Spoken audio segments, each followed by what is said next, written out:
Hi friends, it's me, Yetzi your bestie. Today I wanted to talk about something that came up in conversation recently, which was around staying sober for your birthday.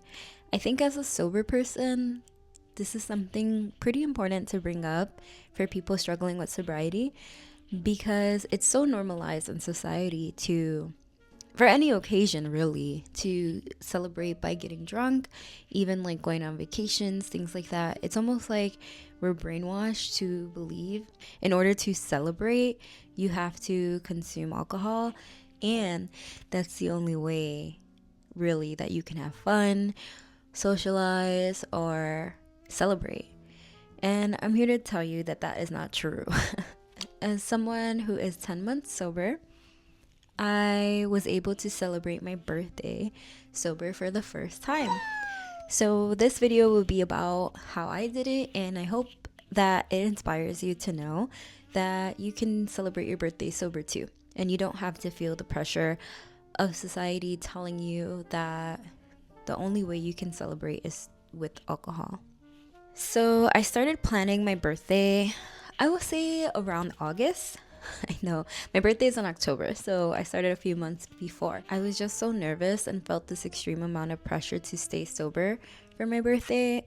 So there was like a lot of anxiety around the idea because, as someone who's been a DJ for about 10 years and been in the industry for about the same amount of time, it's just something that was ingrained in my brain. Like I would have month-long birthday extravaganzas, parties every week if not every weekend, until it was my birthday, and then that one was like a huge one.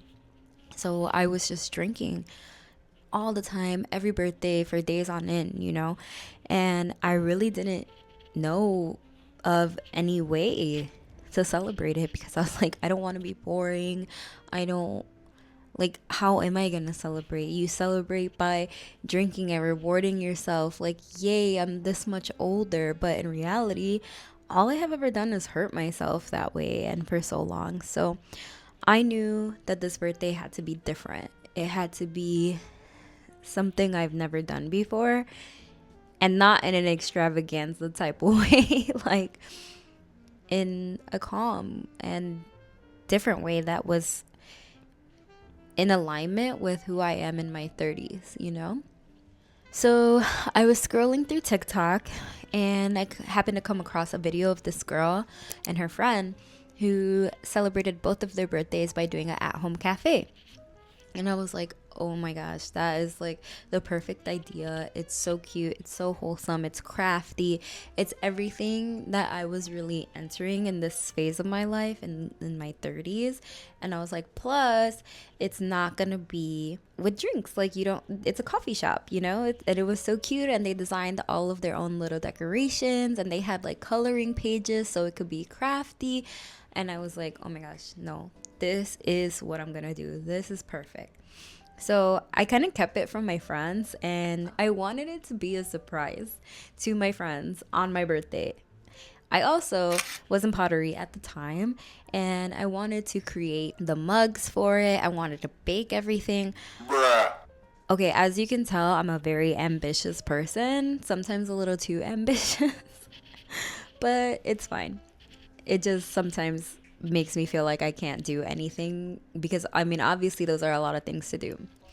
So I eventually ended up, after it's driving myself a little bit crazy, ended up telling my friends about it, and I put it in a group chat, and I was like, hey guys, on this day we're gonna be doing a cafe style type of birthday. It is bring your own pastries, and we're gonna have a coffee machine and all of these things, so it's gonna be like a little cafe themed birthday. And everyone was so supportive and so excited about it. I was so excited about it. The night before, or like a few nights before, I started baking the cookies or getting the cookies ready to go for it, because I was like, I'm gonna bake cookies, I'm gonna do this and this, like bake all my birthday cake, everything. And I only ended up baking cookies and buying like cinnamon rolls, I believe. And from there, I also made my own decorations, which were little baby pictures of myself with little hats, and the balloons I put around, and just like a little sign I made that said Yatsu's Cafe. We also ended up ordering an espresso machine, which we needed and wanted a espresso machine anyway. So we got the coffee machine and then set up overnight, put the cookies in the oven in the morning, and then like my friends came early, thank God. My mom came early and everyone got to work. Like honestly, I'm so grateful for the people in my life because I am one that struggles to ask for help, and I never really admit that I need it. I think oldest daughter trauma, I don't know, to be honest, but I am very grateful they all came through. And everyone helped and brought their own pastries, and it was so wholesome. It was so cute. We ended up doing a craft as well, which were the little beads that you like melt together, like melty beads, I believe that they're called. And we did a cake, which shout outs to Janelle because she made my cake. I love her so much. She was so sweet for that. And we all had cake, and I did a toast with the little juice sparkling, or little juice sparkler, whatever you call that, from Aldi. And so fire. But I did a little speech, we did a little toast, and it was so fun, you know. And then my friends stuck around, we all talked and caught up with each other. We listened to like throwbacks from when we were young. It was so much fun. It was so wholesome, and like the most wholesome birthday I ever had in my life, to be honest.